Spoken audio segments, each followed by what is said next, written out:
Mahkamah Konstitusi (MK) menelurkan putusan penting saat pemilihan kepala daerah kian dekat di depan mata. MK mencoba merawat semangat demokrasi dengan mendorong penyelenggaraan Pilkada 2024 lebih moderat. Putusan penting MK terkait Undang-Undang Pilkada itu diantaranya memutuskan penurunan ambang batas pencalonan kepala daerah dan soal batas usia calon kandidat di Pilkada. Penurunan ambang batas itu dinilai dapat meminimalkan potensi permainan pilkada dengan calon main-main maupun kota kosong. Pun akan banyak partai berpeluang menyodorkan calon sendiri sehingga masyarakat dimungkinkan memiliki banyak variasi calon. Putusan MK nomor 60/PUU 22/2024 menyebut partai politik atau gabungan partai politik yang tidak memiliki kursi di DPRD provinsi dapat mendaftarkan calon kepala daerah. Detailnya, ketentuan perihal persentase perolehan suara terhadap jumlah penduduk yang termuat dalam daftar pemilih tetap berkisar antara 6,5 sampai 10%. Ada pembedaan besaran jumlah penduduk yang termuat dalam DPT dan tingkat persentase yang diterapkan untuk calon gubernur dan calon wakil gubernur, serta calon wali kota dan calon wakil wali kota. Putusan ini luar biasa, harus diapresiasi. Ini merupakan kabar gembira bagi kita sebagai warga dan pemilih untuk mendapatkan pilihan yang lebih beragam, dan bagi partai politik ini sesuatu yang memudahkan semua, bukan hanya 1-2.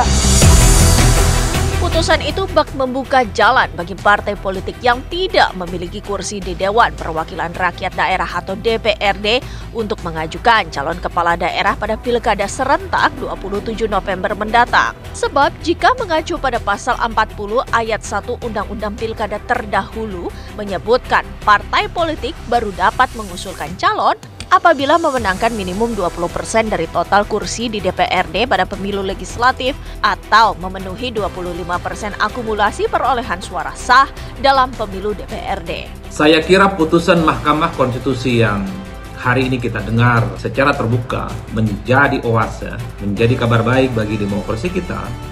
Karena partai politik yang selama ini dinilai dia gagal mencalonkan diri sebagai calon gubernur dan wakil gubernur, salah satunya di Jakarta, dia kemudian punya kesempatan untuk mengusulkan jagoan yang mereka punya. PDIP dalam hal ini tentu sangat diuntungkan karena syarat minimal untuk mengusung calon gubernur dan wakil gubernur, khususnya di Jakarta, itu dipermudah. Sehingga PDIP dengan kursinya yang 14% hasil pileg di DPRD Jakarta ini sudah cukup untuk mengusung calon gubernur dan wakil gubernur. Saat angin segar bagi demokrasi baru saja berhembus, persis keesokan harinya, politisi Senayan bermanuver beradu kuasa. Badan Legislasi DPR cepat-cepat menggelar rapat panitia kerja atau Panja Balek untuk membahas rancangan Undang-Undang Pilkada pada Rabu 21 Agustus 2024. DPR seperti mencari celah untuk merevisi Undang-Undang Pilkada tanpa menyesuaikan putusan nomor 60 tersebut. Rapat Panja menyepakati penurunan syarat ambang pilkada hanya berlaku bagi partai yang tidak memiliki kursi di DPRD. Aturan itu kemudian dimasukkan dalam draft pasal 40 UU Pilkada. Bahwa sebenarnya RUU Pilkada ini merupakan RUU usul inisiatif DPR yang sudah diusulkan sejak Oktober. Bahkan disahkan menjadi usul inisiatif itu bulan November yang lalu. Bukan sesuatu yang tiba-tiba. Jadi memang putusan MK itu poinnya adalah memberikan kesempatan kepada partai non-parlemen untuk bisa ikut mencalonkan kepala daerah. Maka kemudian kita tegaskan dalam pembahasan RUU ini, norma yang diputuskan oleh MK kita adopsi semua, namun demikian DPR bersama pemerintah selaku pembentuk undang-undang diperbolehkan membuat norma baru berdasarkan putusan MK. Tidak ada yang dilanggar. Karena di Undang-Undang Dasar pasal 20 menyebutkan bahwa DPR memiliki kekuasaan dalam pembentukan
musyawarah dari hasil panja di balik bisa didorong di dalam proses selanjutnya. Tapi saya tidak mau berspekulasi, tapi prinsipnya dinamika ini terus kita cermati sampai nanti ada keputusan final terkait dengan sikap DPR RI maupun dari pihak Mahkamah Konstitusi. Memang konstitusi juga memberikan kewenangan kepada DPR bersama pemerintah untuk membentuk peraturan perundang-undangan setingkat undang-undang, termasuk ketika untuk merespon keputusan Mahkamah Konstitusi. Tetapi putusan yang akan diambil oleh DPR bersama pemerintah itu tidak dapat menganulir keputusan yang telah diambil oleh Mahkamah Konstitusi, karena konstitusi itu pula lah yang memberikan kewenangan. Putusan MK itu bersifat final and binding seketika itu juga.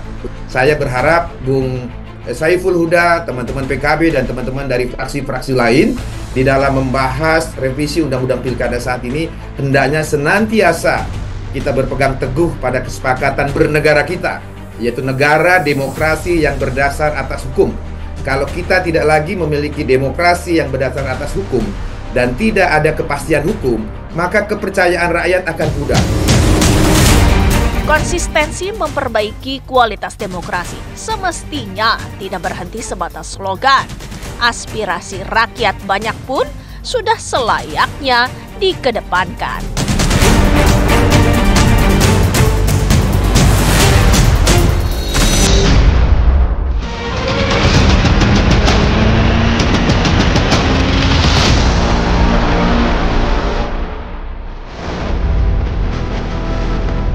Dewan Perwakilan Rakyat DPR urung menggelar rapat paripurna pada Kamis 23 Agustus 2024 lantaran tidak memenuhi persyaratan quorum dan kemudian diiringi dinamika politik yang begitu cepat. Wakil Ketua DPR Sufmi Dasko Ahmad menegaskan pendaftaran Pilkada 2024 pada tanggal 27 hingga 29 Agustus 2024 akan mengikuti putusan Mahkamah Konstitusi. Kini, ambang batas pencalonan ditentukan berdasarkan jumlah pemilih di masing-masing daerah. Rentang ambang batas antara 6,5 hingga 10% dari total suara sah pemilu sebelumnya. Karena pada hari Selasa, tanggal 27 Agustus 2024, kita sama-sama tahu sudah pada tahapan pendaftaran pilkada. Nah, oleh karena itu kami tegaskan sekali lagi, karena kita patuh dan taat dan tunduk pada aturan yang berlaku, bahwa pada saat pendaftaran nanti karena RUU Pilkada belum disahkan menjadi undang-undang, maka yang berlaku adalah hasil keputusan Mahkamah Konstitusi Judicial Review yang diajukan oleh Partai Buruh dan Partai Gelora. KPU RI akan menyampaikan surat edaran kepada jajaran KPU Provinsi dan KPU Kabupaten Kota yang pada pokoknya dalam pelaksanaan pendaftaran pasangan calon memedomani putusan Mahkamah Konstitusi tersebut. Menyusul penegasan-penegasan itu, penerapan putusan Mahkamah Konstitusi perihal pelonggaran ambang batas pencalonan dinilai berpotensi menyuguhkan konstelasi politik Pilkada 2024. Sebab, kini semakin banyak partai yang berpeluang mengajukan calon sendiri. Toh, kalaupun harus berkoalisi, persyaratannya tidak seberat sebelumnya. Koalisi besar boleh jadi tidak lagi menjadi penentu peta politik di kompetisi pilkada. Koalisi yang besar itu tidak menjadi determinasi lagi untuk menentukan peta politik di kandidasi pilkada. Nah, karena itu ini ada perubahan semua partai memiliki hak eksklusif yang relatif sama. Ini sesuatu yang memudahkan semua, bukan hanya 1-2. Mungkin sorotannya ada di Jakarta. Tapi sebagai warga Banten yang hari ini baru satu nama yang muncul. Sementara partai lain mengklaim mereka tidak bisa mendapatkan akses itu karena kursi atau suaranya kurang, ya kami bergembira. Meski begitu, pelonggaran ambang batas pencalonan ini dinilai belum maksimal dimanfaatkan partai-partai politik menyodorkan kader sendiri untuk berkompetisi. Saya kira juga berkaitan dengan banyaknya partai-partai yang baru saja menggelar entah itu kongres atau muktamar atau munas, dan ada semacam ketakutan yang saya kira juga sangat beralasan.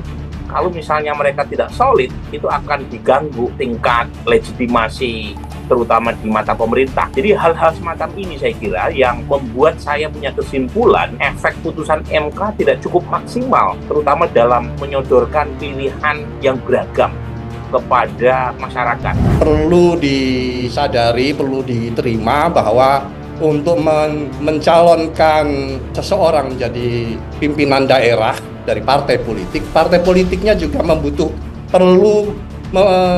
perlu keberanian dari partai tersebut. Keberaniannya itu tidak hanya dari sisi katakanlah elektoral saja, tapi juga keberanian secara politis. Di daerah itu kan banyak yang tidak linier koalisinya. Karena tadi saya sampaikan ada cross koalisi, contohnya yang paling nyata itu di Jawa Barat. Nah, tentu juga di beberapa daerah.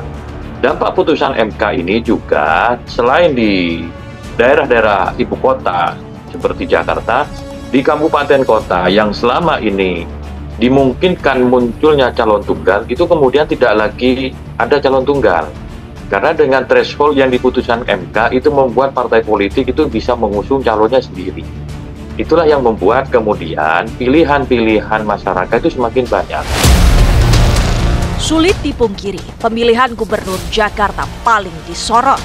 Jika mengacu pada putusan MK itu, maka partai politik cukup mengumpulkan suara sebesar 7,5% di pemilu DPRD terakhir untuk dapat mengusung paslon di Pilkada Jakarta. PDI Perjuangan bak mendapat angin segar karena dapat mengusung pasangan calon sendiri tanpa harus berkoalisi.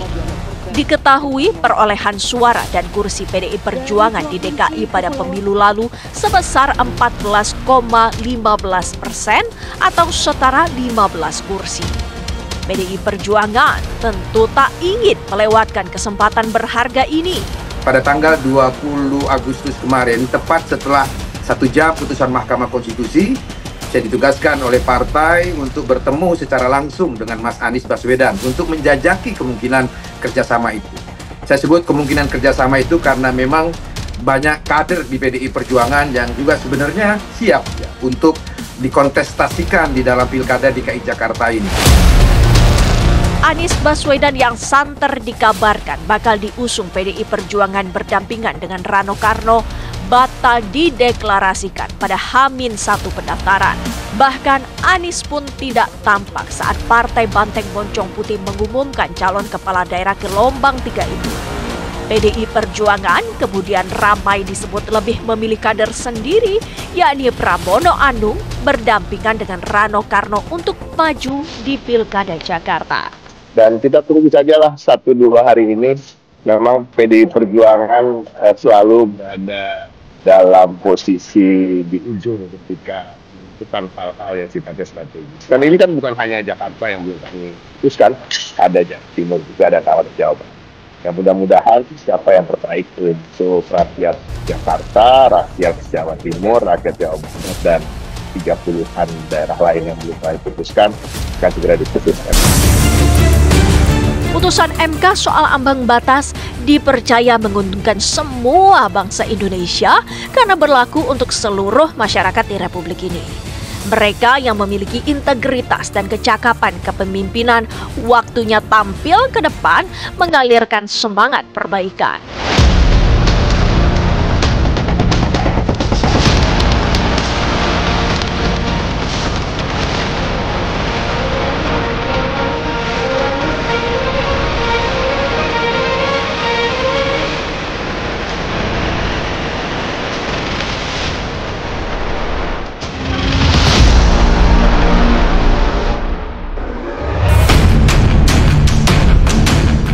Mahkamah Konstitusi MK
calon pemimpin berkualitas.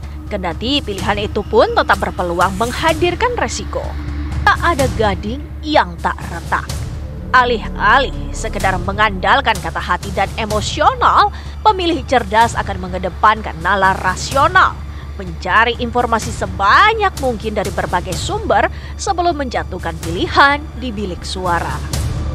Dengan begitu, mereka tidak termakan informasi hoax, apalagi ikut menyebar berita bohong atau muatan negatif lainnya. Kita harus mau menolak politik uang, harus mau menolak sogok dan suap politik dari kandidat.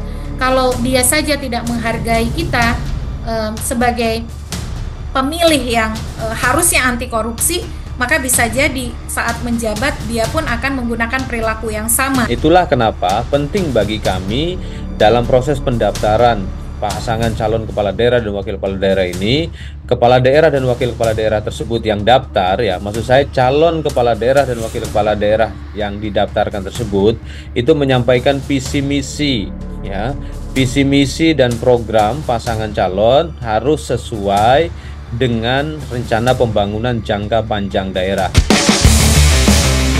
Fakta di lapangan, pemilih kerap menjumpai persoalan klise. Mengapa orang-orang yang dianggap baik, berintegritas tinggi, dan memiliki kecakapan mumpuni, acap enggan tampil berkompetisi dengan berbagai dalih?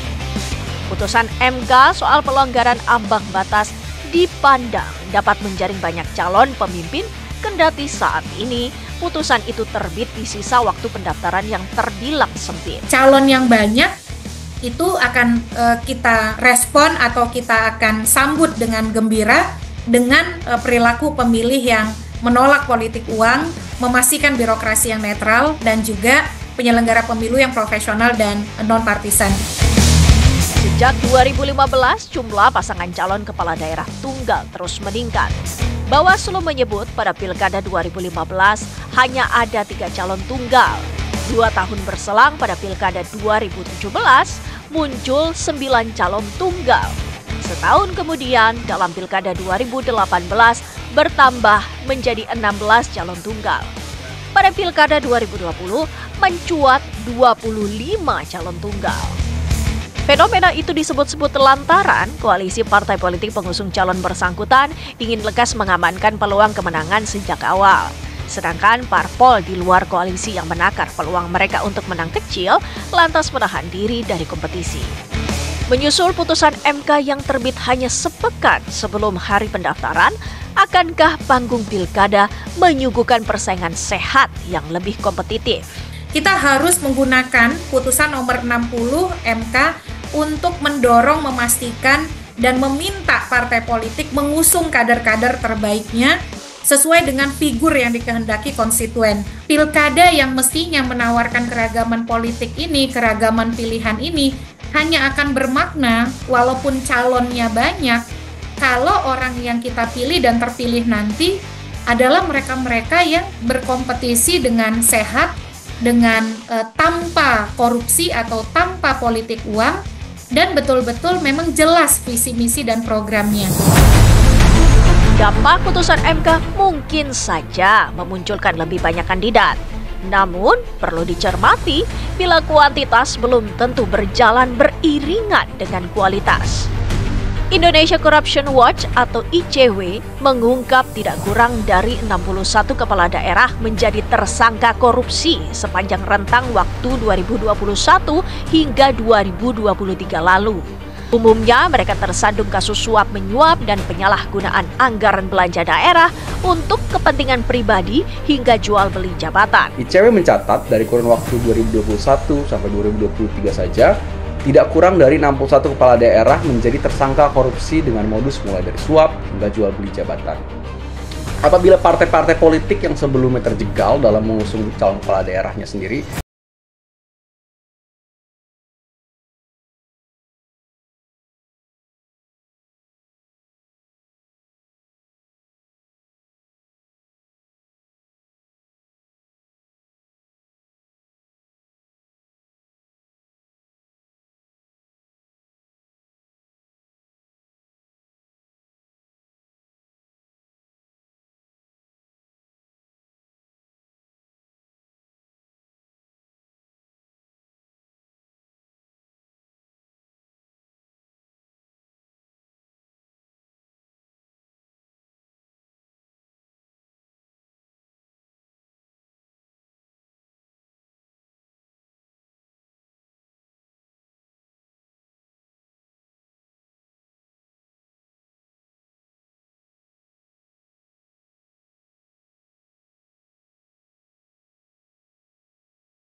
bersama. Sama halnya Pilpres, pemilihan kepala daerah secara langsung juga memegang prinsip one man, one vote, yang merupakan bentuk kesepakatan bersama untuk menentukan nasib rakyat itu sendiri. Suara Bijak pun menyebut pemimpin yang tampil di panggung kemenangan sejatinya cerminan dari rakyat pemilihnya.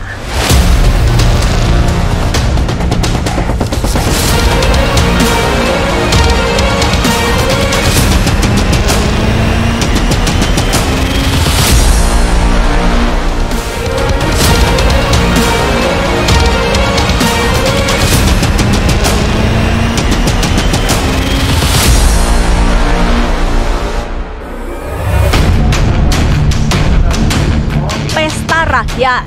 Pemilihan kepala daerah Pilkada serentak 2024 akan digelar di 545 daerah dengan rincian 37 provinsi, 415 kabupaten, dan 93 kota. Dari sekian puluh provinsi terdaftar, tidak berlebihan bila menyebut Jakarta sebagai pemilik daya pikat terkuat. Proyeksi Jakarta kelak sebagai sentra perekonomian dan kota global setelah tak lagi berstatus ibu kota negara tetap dipandang laksana gula yang memikat semut-semut pelaku bisnis hingga politisi saling berkompetisi berebut kendali. Di samping itu, tidak sedikit tokoh tanah air yang berkibar namanya usai berkecimpung dalam tatanan politik nasional yang kebetulan terkonsentrasi di Jakarta. Nggak hanya DKI saja, saya kira provinsi di Jawa Tengah ini ya khususnya Jawa Barat, Jawa Tengah, Jawa Timur ini bisa mendulang popularitas yang tinggi untuk seluruh gubernur ya. Mobil khusus Jakarta. Jadi wajar kalau orang yang masuk Jakarta apalagi nanti terpilih, nah ini popularitas bahkan elektabilitasnya akan naik menuju ke capres. Saya kira dengan kecenderungan yang ada sekarang, tidak hanya Jakarta yang kemudian bisa melahirkan katakanlah calon pemimpin Indonesia di masa depan. Jawa Barat, Banten, Jawa Timur, Jawa Tengah, dan tempat-tempat lain juga punya peluang yang sama. Cuma kan problemnya akses terhadap media, akses terhadap katakanlah stages ya, panggung untuk kemudian menjadi pembicaraan masyarakat itu kan lebih besar di Jakarta. Jakarta tuh selalu menjadi epicentrum yang menarik buat perpolitikan kita, apalagi banyak tokoh-tokoh nasional tuh dihasilkan pada saat mereka masuk ke dalam konstelasi politik nasional yang adanya di Jakarta. Pak Jokowi, Pak Prabowo, Ibu Mega, SBY itu adalah tokoh-tokoh yang masuk dalam konstelasi nasional yang berada di Jakarta. Nah, sebagai ibu kota, walaupun saat ini statusnya hanya daerah khusus gitu ya, karena si Jakarta ini nampaknya dicabut status ibu kota, tapi tetap saja menjadi epicentrum yang menarik para politisi untuk bisa bersaing dalam kompetisi nasional di Jakarta. Karena pijakan menuju level yang lebih tinggi secara politik ini Jakarta lah tempatnya. Gengsi Jakarta tak pelak mengharuskan siapapun yang berlagak membidik kursi DKJ 1 mengantongi rekam jejak mumpuni dan positif. Anies Baswedan misalnya, sebelum menjabat sebagai Gubernur Jakarta periode 2017-2022, Anies yang berlatar belakang akademisi pernah berperan sebagai Rektor Universitas Paramadina selama 8 tahun, mencetuskan gerakan Indonesia Mengajar hingga menjadi Menteri Pendidikan dan Kebudayaan selama 2 tahun sebelum diberhentikan Presiden Joko Widodo. Begitupun dengan Presiden Joko Widodo. Walau hanya 2 tahun memangku jabatan Gubernur Jakarta pada periode 2012 hingga 2014, namun sebelumnya Jokowi moncar ketika menukangi Solo sebagai wali kota periode 2005 hingga 2012 silam. Kini, 2 sosok ternama yang maju di Pilkada Jakarta juga memiliki rekam jejak meyakinkan. Ridwan Kamil yang diusung Koalisi Indonesia Maju atau Kimples adalah mantan Gubernur Jawa Barat dan Wali Kota Bandung. Di kubu sebelah, Pramono Anung yang disokong PDI Perjuangan saat ini mengemban jabatan Sekretaris Kabinet dan dikenal sebagai politikus ulung Partai Banteng Moncong Putih. Mana dalam setiap kompetisi politik yang terjadi di pilkada ini, maka wajib hukumnya yang dimajukan itu adalah kader terbaik mereka yang sekalipun secara popularitas dan elektabilitas tidak pernah muncul di survei. Sosok seperti Pramono Anung dan Rano Karno adalah mereka yang saya kira sudah punya rekam jejak, gitu, punya pengalaman yang cukup panjang di partai dan menjadi pejabat publik. Apapun judulnya, Rano Karno itu kan pernah menjadi pemimpin di Banten, dan Pramono Anung saat ini adalah menterinya Pak Jokowi. Baik Presiden Jokowi maupun Anies kemudian sama-sama memanfaatkan pengalaman menukangi Jakarta sebagai batu loncatan mengincar kursi istana. Bedanya jika Presiden Jokowi berhasil melesat, sebaliknya Anies Baswedan dituntut bersabar sambil menanti Dewi Fortuna berpihak kepadanya. Berkaca dari itu tidak berlebihan jika kemudian muncul anggapan Jakarta ibarat batu loncatan menuju istana. Jakarta jadi batu loncatan menuju istana, ya saya kira wajar ya, karena bagaimanapun juga Jakarta ini adalah etalase Indonesia. Semua suku, bangsa ada di sini, semua golongan ada di sini. Namun yang paling mencolok adalah Jakarta ini bagaimanapun juga atmosfer sebagai ibu kota negara masih, bagaimanapun juga atmosfer sebagai ibu kota negara itu masih sangat kental. Jakarta is the center part of Indonesia. Jadi panggung Jakarta itu panggung nasional, itu bedanya dengan panggung di Jawa Tengah, di Jawa Barat, itu kan tetap dianggap daerah. Sementara magnitud panggung di Jakarta itu selevel dengan magnitud panggung di pusat. Betapa penting dan strategis Jakarta tergambar dari cukup lihatnya proses penentuan bakal calon gubernur tahun ini.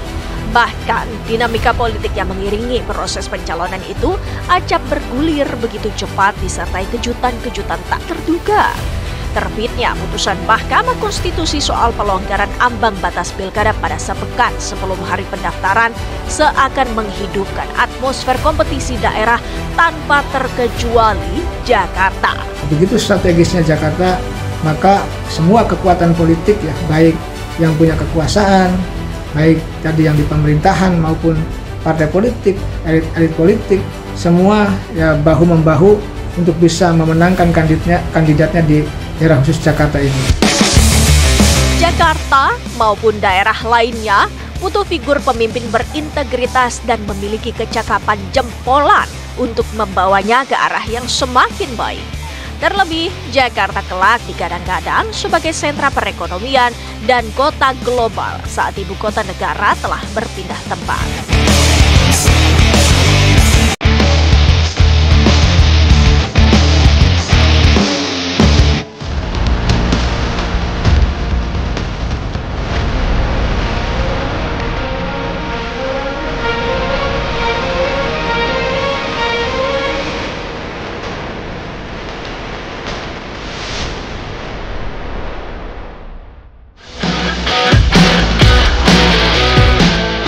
Tahap pendaftaran pasangan bakal calon Pilkada serentak 2024 sudah ditutup. Tahap itu mencatat sejumlah bakal calon ternama yang dijadwalkan berkompetisi pada 27 November mendatang. Pemilihan gubernur seperti di Jawa Barat, Jawa Tengah, dan Jawa Timur diprediksi menyuguhkan duel ketat antar kandidat. Perang bintang bakal tersaji di Pilgub Jawa Tengah yang mempertemukan pasangan Ahmad Lutfi dan Taji Yassin berhadapan dengan Andika Perkasa dan Hendrar Prihadi. Ahmad Lutfi merupakan ex-Kapolda Jawa Tengah berbintang 3. Lutfi didukung Partai Golkar, Gerindra, dan PAN. Sementara Andika Perkasa yang mantan Panglima TNI bintang 4 diusung PDI Perjuangan. Sementara pendamping Lutfi maupun Andika adalah sosok yang cukup makan asam garam di birokrasi. Taji Yassin adalah wakil gubernur Jawa Tengah periode 2018-2023. Sedangkan Hendrar Prihadi merupakan wali kota Semarang selama 2 periode. Pilgub Jateng 2024 dinilai strategis, salah satunya karena memiliki basis elektoral sekitar 28 juta pemilih. Saya hanya minta doa restu, semoga pelaksanaan kontestasi ini menjadi kontestasi yang sangat menyenangkan, karena sejatinya pesta demokrasi itu harus senang. Bahwa penyelenggaraan pilkada kali ini harus luwih becik dan luwih nyenengke. Wah, ini mulai belajar bahasa Jawa. Dua-duanya punya kompetensi yang sama, terkenalan juga. Saya kira Andika Perkasa juga punya peluang untuk bisa bergerak. Karena selama ini kan kita tahu Jawa Tengah itu adalah kandangnya Banteng. Kembali lagi kepada kerja partai sebenarnya ya Kezia ya. Sekuat apapun figur, memang kerja partai perlu menopang. Karena banyak sekali peristiwa-peristiwa bagaimana pertarungan politik. Jika partai politiknya hanya setengah hati mendukung, maka peluang untuk kemenangannya jauh lebih jauh untuk datang. Sementara duel 3 Serikandi dimungkinkan tersaji di Pilgub Jawa Timur. 3 pasangan yang akan berlaga yakni Khofifah Indar Parawansa Emil Elistianto Dardak, pasangan Tri Risma Harini Zahrul Azhar Asumta atau biasa disapa Gus Hans, serta pasangan Luluk Nur Hamidah Lukmanul Hakim. Khofifah yang didukung koalisi gemuk dinilai masih terlalu tangguh. Namun Risma yang diusung PDI Perjuangan maupun Luluk yang disokong PKB tak ragu tampil sebagai penantang. Saya sering menyebut Jawa Timur adalah center of gravity. Kalau Jawa Timur adalah center of gravity, maka apa yang terjadi di Jawa Timur memberikan resonansi ke seluruh negeri ini. Kenapa saya sampaikan, saya punya mimpi begitu. Tapi kan nggak bisa, dulu pun saya ketakutan saat saya diberikan amanah mau nyalon, nggak berani saya. Bahkan saat itu saya tidak berani daftar termasuk ini. Ini demikian pula saya tidak berani daftar karena saya takut beban itu kemudian berat. Nanti kalau beban ini berat, saya akan ya Allah, aku kan nggak minta jabatan ini, kenapa aku nggak dibantu? Itu aja aku minta pada Allah, gitu aja. Itu loh maksudnya. Tergantung pada kerja partai. Dan bagaimana dua-duanya sudah menunjukkan jati dirinya pernah memimpin Jawa Timur, Bu Khofifah di provinsi, Bu Risma di kota. Tapi gerak kerja yang begitu cepat, tegas, Bu Risma kayaknya lebih cocok jadi kepala daerah daripada jadi menteri gitu kan. Dia jadi menteri itu lebih terkungkung, imajinasi politiknya kayaknya lebih terkungkung ketimbang dia jadi kepala daerah. Di tempat berbeda, pasangan Deddy Mulyadi dan Erwan Setiawan menjadi pasangan pertama Pilgub Jabar 2024 yang mendaftar ke KPU Jawa Barat pada Selasa 27 Agustus 2024 atau hari pertama pendaftaran. Deddy mendaftarkan Pilgub Jabar dengan kepercayaan diri penuh usai mengantongi sokongan 13 partai pengusung. Rinciannya, 4 partai Koalisi Indonesia Maju atau KIM, yakni Partai Golkar, Partai Gerindra, PAN, PSI, Partai Demokrat, dan 9 partai non-parlemen. Dari kubu Seberang, pasangan Saiku Ilham Habibie yang disokong Partai Keadilan Sejahtera PKS dan Partai Nasdem siap memanaskan persaingan. Bukan tidak mungkin Saiku tampil sebagai kuda hitam. Sebenarnya Jawa Barat itu diasumsikan Ridwan Kamil banget ya sebelumnya ya. Jawa Barat itu kan Ridwan Kamil banget, elektabilitasnya, akseptabilitasnya, kapasitasnya gitu. Terus kemudian rekam jejaknya dalam membangun Jawa Barat. Tapi sekali lagi apa boleh bulat daripada gepeng. Kehendak partai jauh lebih besar daripada kehendak masyarakat itu sendiri. Itu sebab saya mengatakan bahwa sebenarnya yang kita pilih itu adalah pilihan partai-partai politik. Lantas bagaimana dengan Jakarta yang hampir selalu menjadi pusat perhatian? Masihkah Pilgub Jakarta menyuguhkan kompetisi seru setelah koalisi Jumbo mengarahkan dukungan untuk pasangan Ridwan Kamil Suswono menghadapi jagoan PDI Perjuangan Pramono Anung, Rano Karno, dan pasangan independen Dharma Pongrekun dan Kun Wardana. Kami berharap proses administrasi politik ini lancar, dilanjutkan dengan proses kontestasinya yang kondusif, penuh riang gembira, penuh adu gagasan. Apa yang menjadi keinginan kami bersama, saya sudah sampaikan secara terbuka dengan Bang Dul, bahwa kita memang benar-benar ingin membuat Jakarta lebih ramah, lebih bersahabat, lebih melayani, Jakarta untuk semuanya. Masyarakat Jakarta kan sangat multikultur, mereka tidak peduli juga pada banyak partai yang berwarna-warni ini, mereka melihat figur. Nah, apakah figur Pramono Anung sekali ini kita harus mengalahkan asumsi bahwa boleh jadi orang tidak memilih Pramono Anung tapi melihat pada sidolnya yang mewakili masyarakat Jakarta kan, seperti kejadian di Jawa Barat ketika orang bukan memilih Ahmad Heriawan tapi lebih melihat Dede Yusuf yang ganteng gitu. Panggung kompetisi telah mencantumkan sederet nama yang bakal bertarung di Pilkada serentak 2024.